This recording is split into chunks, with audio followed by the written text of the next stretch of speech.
everybody, this is going to be part 4 of my homebrewing series, and I created a playlist for that. If it makes it easier for you, everything will be in one place.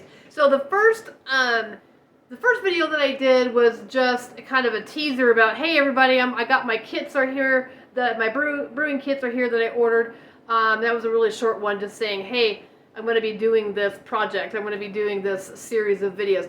The second one was actually getting all the stuff out and talking about the basics of what we need, the equipment, what came in the kit, and just some brewing kind of conversation.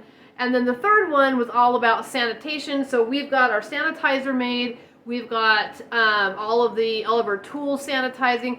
So now for this video, we're actually going to get to do the brew. So that's the fun part. You can see I have the kettle on the back there, or there on the stove, and we are ready to go. All right, the first thing I'm going to do is, this is our 1 gallon fermenter. This is sanitizer that we did on the last one. I kind of shake it around on there so that it gets up into the neck of the bottle. And sanitizer really only takes 1 minute to work. But we're going to go ahead and empty this out, and then I'm just going to let this drain, and it'll be ready for us when we get done with our boil, with the work that we're going to make. So first thing is, I'm just going to pour this back into my sanitizer bucket real quick. Don't fear the foam, guys. Don't fear the foam. So with this sanitizer, it is non-toxic, and you don't have to dry it out. Okay, so by the time that we get to this, where we're going to fill our unfermented beer into this, a lot of those bubbles will probably have already gone, and we'll just kind of pour the rest out. But don't fear the foam. It's normal. It's fine. And this bung with sanitizing, okay, I'm going to put that over the top just because there are things in the air, you guys, that can contaminate equipment, contaminate your beer, and give you off flavors. So there is a little hole in the top that our airlock will go in later, but I'm just going to set this aside, and again, don't fear the foam.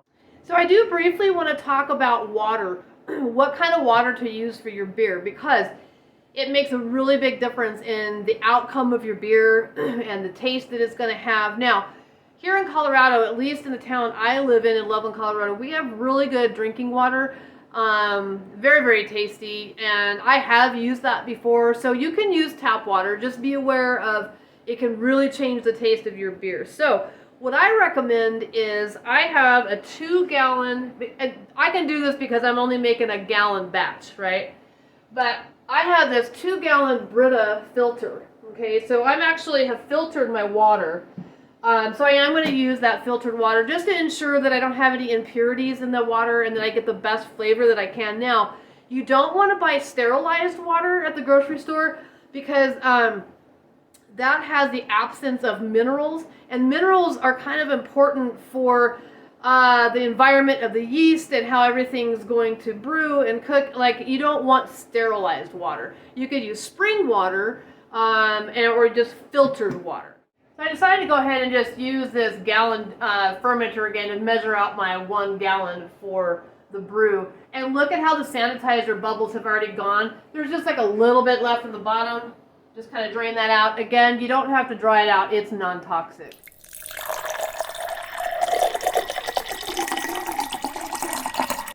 Alright, so see how you fill it up here, you guys?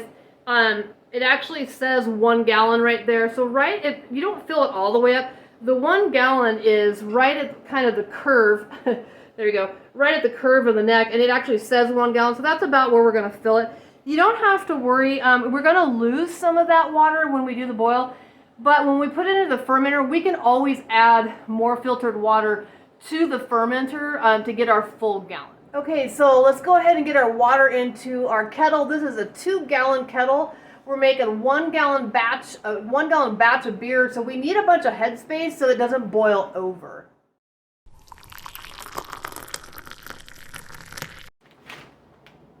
We're gonna open up, these are called specialty grains. So this is going to help enhance the flavor. This is gonna have something to do with the flavor and the body of this beer. And if you haven't watched the other videos, I'm making a Hefeweizen, which is a German unfiltered wheat. Generally, it's kind of cloudy, but it kind of has like a banana clove kind of flavor. And the yeast is what does that. And we'll talk about that when we actually pitch the yeast later. But what we need to do is put this into, the kit came with this cheesecloth. It's just like a tube. So we're going to go ahead and just tie it in a knot. And then we're going to dump those into the cheesecloth. We're basically just making like a big tea bag, you guys. So let me kind of get this open. Let's dump those in there. I'm going to turn my water up, okay, and we're going to steep this. We want this temperature to be like about 155 degrees Fahrenheit, which is 68 degrees Celsius. And this is going to steep in there once it comes to that temperature. Let me get these in there. We're going to steep this little bag for like 20 minutes. I personally think the person who taught me to brew said it's always important to taste every ingredient as you go, because if it doesn't taste good, it's not going to be good. But that's how you learn about what things do to your beer.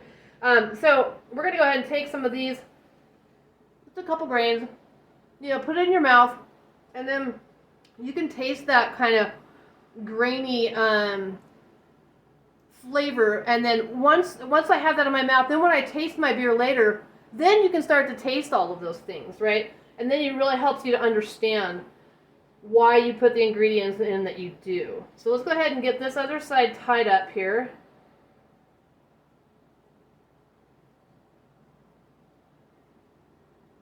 Okay, and then we need to get this up to 155 degrees like I was saying, and I want to show you here. The kit came with this thermometer, and I have this in the sanitizer bucket. Now, anything that goes into this boil, though, you really don't have to worry about sanitizing, because the boiling is going to sterilize, for the most part, sterilize everything that we need to be sterilized.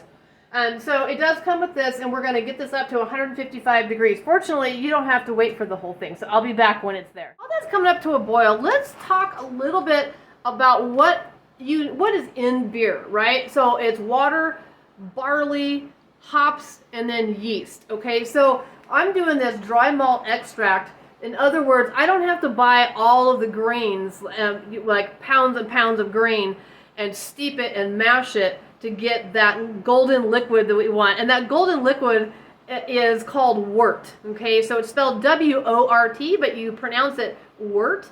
And basically, that's unfermented beer by the time, if you're doing all grain recipes, it takes a lot longer. That's an all-day process. But we've got this malt extract. So this is like a dehydrated version of the malt, okay? Why do we need barley? Why do we need that? So we need some fermentables, okay? So what yeast does, you guys, in the right environment, it likes to feed on sugar. And when it feeds on sugar, it puts off carbon dioxide, but more importantly for what we're doing is it creates alcohol. Okay, so those two things. Okay, so the barley, this is the fermentable. So this is going to give sugars, okay? You have to have some kind of sugar. So the main fermentables when you're brewing beer is that barley. And then what happens is it will create the alcohol and then the CO2, and we're going to actually use that to our advantage eventually when we bottle. That's how we're going to get the carbonation into our beer, is we're going to capture that CO2 in those flip-top bottles, those airtight bottles, and then then we'll have our fizz, then we'll have our carbonation. What happens eventually as it's fermenting in this glass fermenter, and we'll talk more when we get there, but what happens is it keeps creating the alcohol until a certain point, and at a certain level of alcohol, then the yeast is going to die, okay? It can't thrive anymore. There's too much alcohol. So that's why with beer, there's usually a certain ABV, alcohol by volume, right, of how much alcohol there is in the beer, because at some point it stops that fermentation process because there's too much alcohol. So that's the difference between, like, well, not the only difference, but like you really couldn't get probably above like about 20% ABV in a beer, and that is super, super rare. Like, that's really hard to make it happen. I wouldn't be able to do that home brewing. I don't think I wouldn't even know how to begin to do that. But that is what controls the alcohol by volume. Alright, it's important, especially when you're working on a stove. I used to do this in big batches in a garage with a propane burner. It was much more controllable. But let's see where we're at. So we want this to be at 155 degrees Fahrenheit. And we're only at about 108, 110, approaching that. So we've still got a ways to go.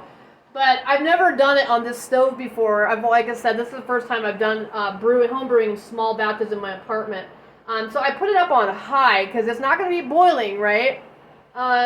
Just to kind of get it going. So it's going to be interesting to kind of work that out. And that's where your journal kind of comes into play too. You can write those kind of notes down, like how those kinds of things. Started on high, turned it down when it got to 100 degrees, and then went from there and so forth. Another thing that you probably realized is that you don't want to stick this thermometer down on the bottom of the pan. Make sure you're suspending it kind of in the middle of that volume of filtered water that we have in there. Okay, I'm approaching 140. We're going for 155 degrees Fahrenheit. The key is to get it to the 155 but sustain it there, right? We want it to stay there during the whole boil. That's the hard part. So before we put in these specialty grains, we got to get it at a constant 155. You keep coming back on, just popping on here, even I don't have to since I'm making the video, just to kind of make a point, and that you have to be patient. So this is going way over, like I'm up to 180, and I'm down to like the number 3 setting on my my dial here for my stovetop. But I just kind of want to bring up the point that you just have to be super patient, and this is normal. Trying to get you have to have everything the right temperature. It's like, it's chemistry. So just make sure you hang in there and take the time, because you will reap the rewards later by doing everything right. Now the reason that we want that at a certain temperature with these specialty grains is we don't want to, if it's too hot, we'll create tannins. And tannins are a chemical compound that form on the hull, or the husk of grain, of barley. And what that does is it's an astringent. So if you have a bunch of tannins in your beer, an astringent is like, if you put that in your mouth, it like sucks all the spit out of your mouth. That's what, and it makes you have dry mouth, okay? So in order to avoid that, we've got to have this at just the right temperature. And when we take this little bag out that has those specialty greens in there, we also want to be careful not to squeeze it, because if we squeeze that out to get some more of that wort out of there, those tannins are in there, and then we're just going to be releasing those tannins back into the wort. I actually just took it off the stove. It's really hard, I'm finding, with an electric stove to get that perfect temperature. Like I was saying, if you have the ability to do this with like a propane burner, you know, like you do for a Cajun boil or something like that, it's so much more controllable. Or if you had a gas stove, you could really control it. But I've turned it down and down and down, and it still was like at that 180. So I'm trying a new strategy. I'm taking it off. I'm going to let it cool down to 155 or maybe like 150, then put it back on the stove on a really low heat, and then see if I can maintain that 155 that way. Stirring it is also another trick. Watch once I stir it. See all that steam coming off of it? That also helps to cool it a little bit too. Kind of increases that surface area as you are kind of passing that spatula down in there. So we're still not there yet. Hey, I just wanted to mention, you can still see the steam coming off. We're almost there, by the way. When you choose, you know, something to stir your wort with, get something with holes in it. They actually make brewing paddles, like if you're doing big 5-gallon batches. But this is just one little gallon, like a 2-gallon kettle. But it really helps. Like it made me think of it when I'm stirring it to try to cool it down, and that helps to kind of churn that up. I just feel like you can stir through it better when you have these holes. So either like a slotted spoon, or, you know, a spatula like this, something that has holes in it, I would highly recommend. Okay, so finally I have this at a steady 155 degrees. And I'll be honest with you, it took me probably 45 minutes to get this to just the right setting so it would maintain 155. But it's so important, you have to be patient. Now, with that being said, you know, on my dial for my stovetop, and this is an electric stove, of course, it's about a 4.5, the number is about 4.5 on that dial. So that's something I'm definitely going to write down in my journal. Next time I would just put it on 4.5 and then just let it go slowly until it gets up to that. But I went ahead and decided to record this because if it's the first time you're brewing, it's good to know that that's common, right?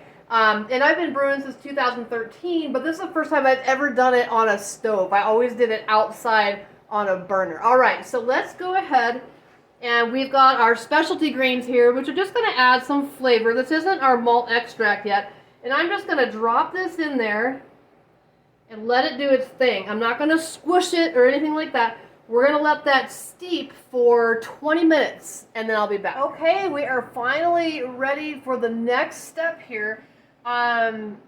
I actually ended up having to still take this off the stove. I ended up just leaving it off the stove and not putting it the burner on at all because it kept fluctuating. It would go up to like 160 and then so I would turn it off. So I just took it off the stove and kept monitoring it over and over, you know, just to make sure that it didn't steep down too much. So I stayed pretty much between 155 and 160.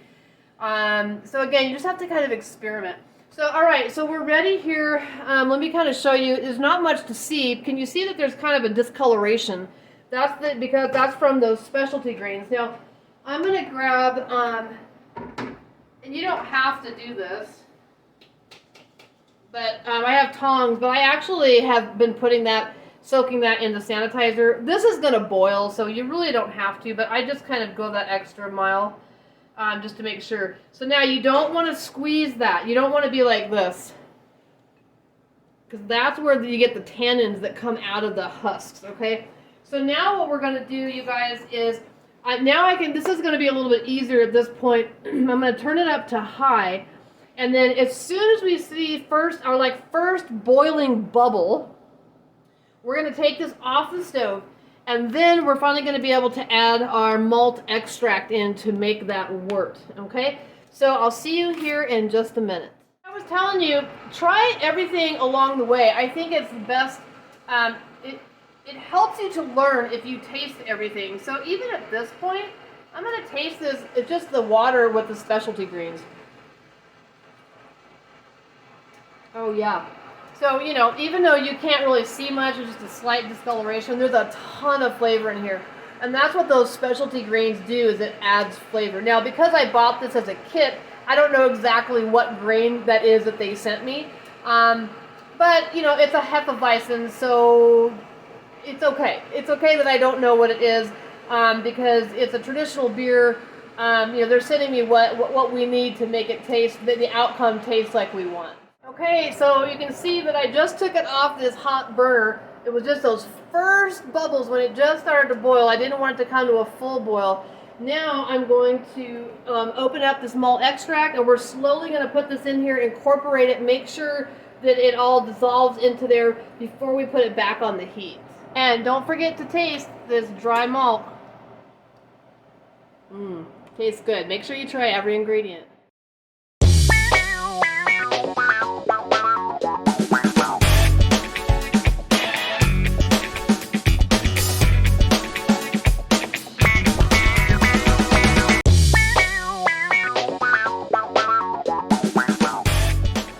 Alright, so, you know, that took me quite a while. Again, you have to have patience when you brew beer. I love this part of it, you guys. I love the smell of it. And now, if there's some foam there, but this is where you start to see the color of the beer. And a Hefeweizen is a nice golden, kind of creamy, unfiltered kind of a color. But the smell is just fabulous. And we'll taste this after we boil it. So we're going to put this back on the stove, and we're going to bring it to a boil. And again, you want some kind of utensil with the holes in there. That really helps to incorporate that malt extract, because you don't want any clumps in there at all. I got tired of like going like this around the corner. Sorry about that, but I wanted you to be able to see what was going on. Let's talk really quick before we bring this up. So now we've got this. This is unfermented beer is what we have at this point. So there's no alcohol in this, okay? It takes yeast and has to sit for, 2-3 weeks or whatever to get that to happen. So the next step is we're going to turn this up like on medium high. Okay, so at this point, you don't want to walk away from this kettle because it can boil over really, really easy. And trust me, it can. I've had that happen before. You look away for a second, you think you have it maintained, and it just all of a sudden the foam just goes like this, and you have it like a volcano, okay? So you don't want to leave once we do this. Let's take a look at, we need to talk about our hops really quick, okay? Because this is part of the boil. So for this Hefeweizen, it's Tettnang, okay? And that's common for a Hefeweizen. And so again, hops is a flower, and hops does different things, okay? So it adds bitterness to the beer, it adds aroma to the beer, it can add flavoring to the beer, and it depends on what you want as to when you add it to this brew, okay? So what we have here is, this is actually a, what's the word I'm looking for here? Bittering. It's a bittering hops. I was looking on my notes over there. So this packet, we're going to use half. Once this comes to a solid boil, a controllable boil, right, then we're going to put half of this in, and that is for our bittering. Because like I was saying, you have the malt, right, the barley, okay, so that's actually fairly, really sweet and kind of syrupy, right? And so even if you don't like hoppy, bitter beers, you still need that balance of that bitterness to kind of balance out, counteract all that sweetness, okay? So like an IPA is going to have a high bitterness to it as opposed to, you know, really malty beers. So with this particular one that we have, it is that bittering one that's going to go in there for 60 minutes, but we're going to save half of it, and that is going to be for aroma. And anytime you use it for aroma, you're just putting it in for the last 2 minutes of the boil, okay? If you're doing a flavoring hops with that, because sometimes you use more than one type of hops when you're brewing a beer. If you do that, you're gonna when you have 15 minutes left in the brew is when you would add that in for flavoring, okay? So bittering, flavoring, and aroma. And different beers have different hops or different timing in order to get that. So that's what we're going to do for this one. This is just for the bittering and for the aroma. So we'll talk about that as we go along. All right, so we're going to go ahead and turn on our stove to medium-high.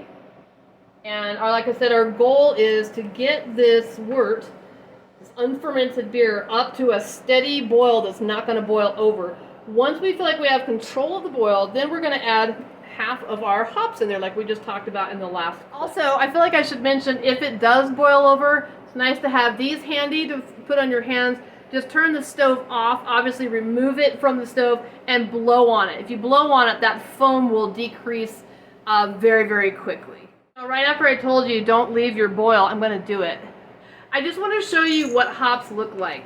It looks like rabbit food or rabbit turds, right? Okay, so let's get some up here. So there are these little dried, there we go, little dried pellets, okay? So I just kind of wanted you to see what those are. And again, we're going to use half for an hour once we get this up to a boil. And the other half we're going to put in the last 2 minutes,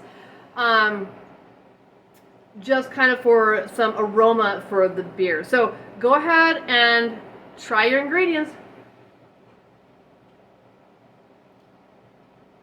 Put a little pinch between your cheek and gum. Very bitter, but not bad. It's important to do that though, again, because then once you taste the beer, you'll be able to kind of taste this and know why we put that in there. Okay, so we are boiling. So we want like a low rumble, okay? So let's sit here and watch it. See how the foam is starting to form on there? Okay, so look at how it's already starting to, you can see how fast it's going to go. I'm going to turn it down, and I'm just going to lift it. Okay, you got to watch it really close. We just need to wait until we get a nice steady boil that we feel like we can trust to not boil over. Okay, so this is the point where you just cannot leave it. Also, sometimes on these stoves, you know, if you just push it off to the side like that a little bit, sometimes that helps me on this stove, not just with beer, but with food or soups too, to kind of help me maintain, because it's so hard on an electric stove to get it absolutely right. So this is starting to look good here. So I'm gonna be back in a minute. I'm gonna make sure that this is going where I want and they're staying where I want, and then I'll come back on and then we will add the hops. Okay, so the final result was setting 7 on my stove, and it's just slightly off-centered off of that burner. And I feel like I have a nice controlled boil, but don't get cocky, because sometimes you think you do, and then once we add these hops, that can change. So that can make it really boil. So I'm going to get about half of these hops. Okay, I'm just going to grab them in my hands here. Because remember, we're going to use half of them for bittering, and then the other half at the last 2 minutes for just aroma of the beer. All right, so I'm going to go ahead and just drop those in.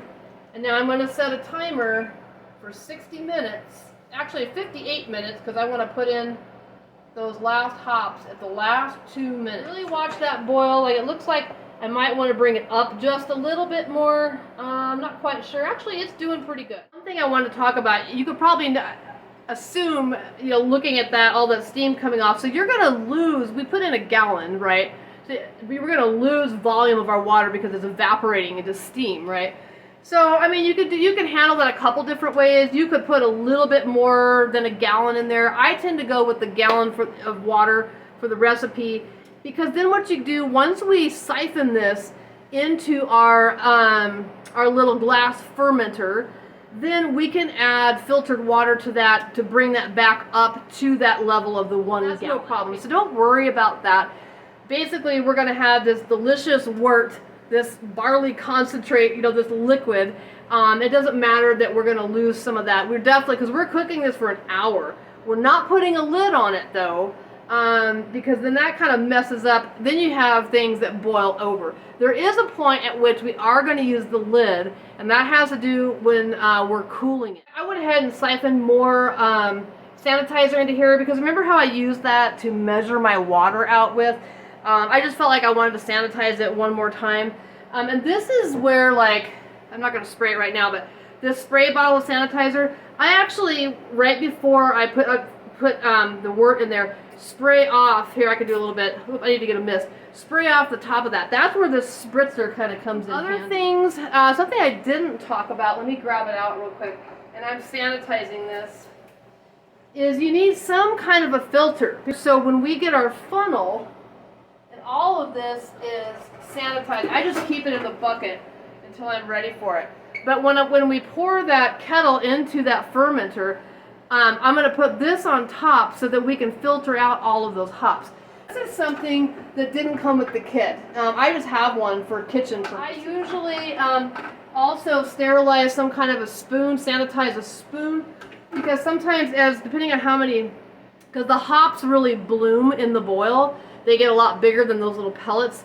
So that spoon, sometimes I need to scrape that into a bowl because it kind of clogs up that sieve, that little filter that I have. I want to explain just a little bit why you want to get all that stuff ready. So, you know, most of this, when you're brewing, it just takes patience, and you're kind of like la-da-da, and you're kind of waiting around for things.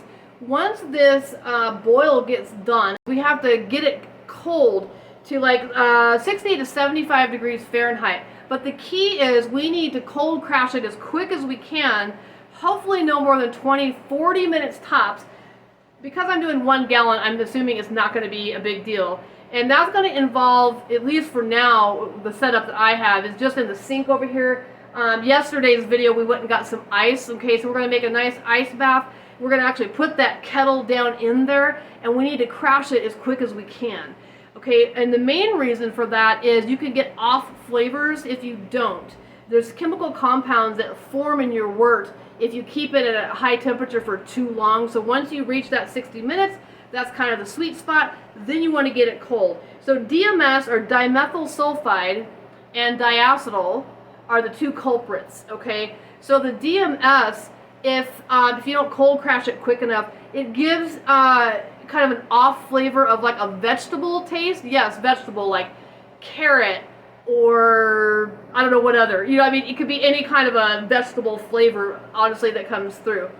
Diacetyl ends up tasting like buttered popcorn kind of a thing, or like burnt caramel or something. The buttered popcorn is the best description. Now, in certain beers, that can be desirable a little bit, but most of the time you don't want that.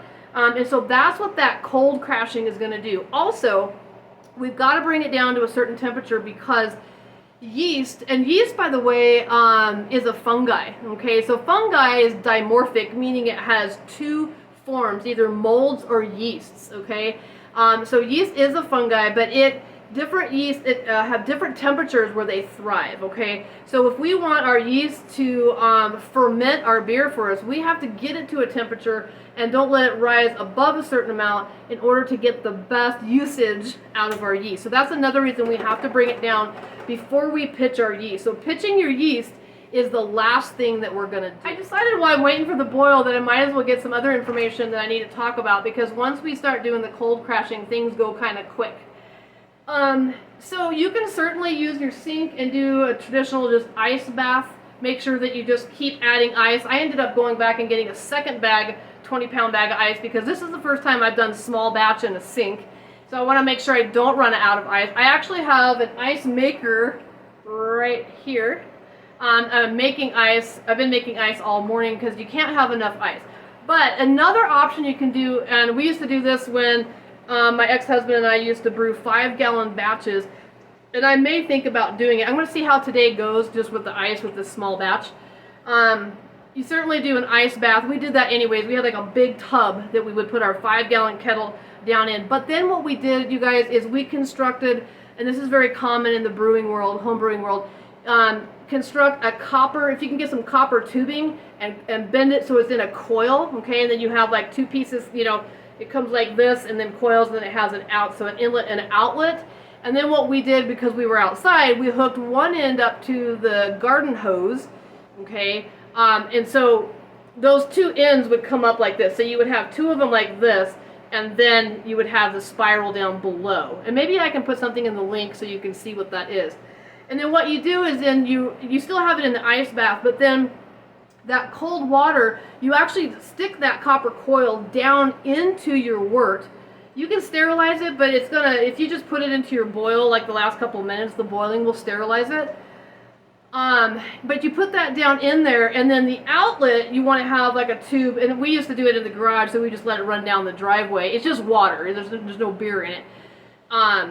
But you could also, I'm thinking about making a small one for here, and then that outlet tube could just go to the other side of the sink.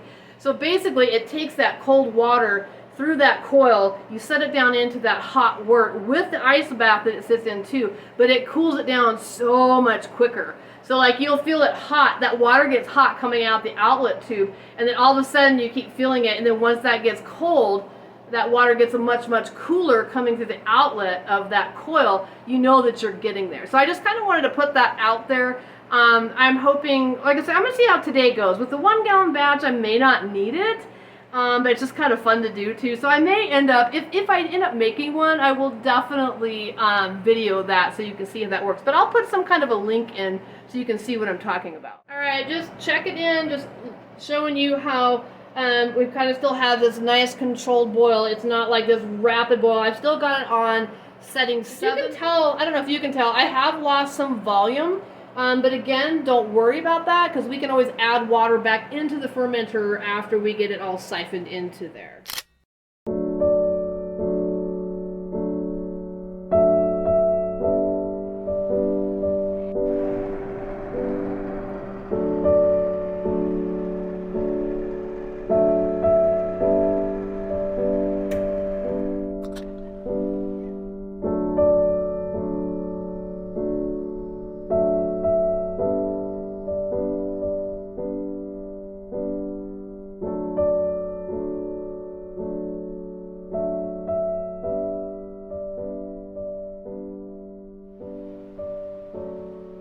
Alright, last 2 minutes of the boil. The last aroma hops are going in. I'm going to set the timer for 2 minutes, you guys. And then this brew is ready for a nice cold bath. So that's going to be it for this video, you guys. This is longer than I was thinking maybe that I was going to make it. I want to break them apart into fairly small videos in case you are somebody who's wanting to brew for the first time and you might use some of my stuff here as a reference. I'm trying to label everything nice, part 1, 2, 3, 4, etc., and then kind of tell you in the description what we're doing for that day in case there's just certain pieces of the process that you need some help to go back and remember. So I'm going to shut it down for this one. Of course, I'm going to continue with my brew because at this point you can't stop. But I'll see you on the next video where we cold crash this in a nice ice bath. So I'm out. See you soon.